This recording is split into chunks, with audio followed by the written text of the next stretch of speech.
கங்கை கொண்ட சோழபுரத்தில் பிரகதீஸ்வரர் கோயிலுடைய வெளிப்பிரகாரத்தின் நீளம் 584 அடி, அதோட அகலம் 372 அடி, அந்த வெளிப்பிரகார சுவரோட கனம் 4 அடி.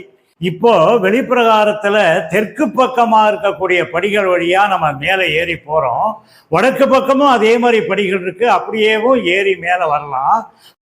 அப்படி மேலே ஏறி போகும்போது நமது வலது பக்கமாக இருக்கக்கூடிய 2வது மொட்டை கோபுரத்துக்கும் இடது பக்கமாக இருக்கக்கூடிய மகாமண்டபத்துக்கும் இடையில இருக்கக்கூடிய முன்தளத்துக்கு நாம் வந்துடுவோம்.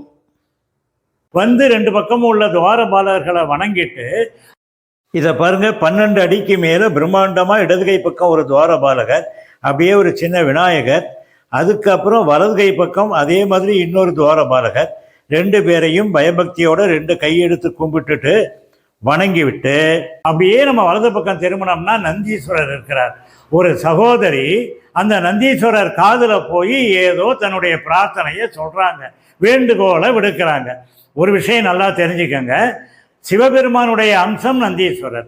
அப்போ நந்திகிட்ட சொன்னால் அந்த செய்தியை நிச்சயமாக சிவபெருமான்கிட்ட சொல்லுவார், சிவபெருமான் அதை நடத்தி கொடுப்பார்ங்கிற நம்பிக்கையில் தானே சொல்கிறாங்க.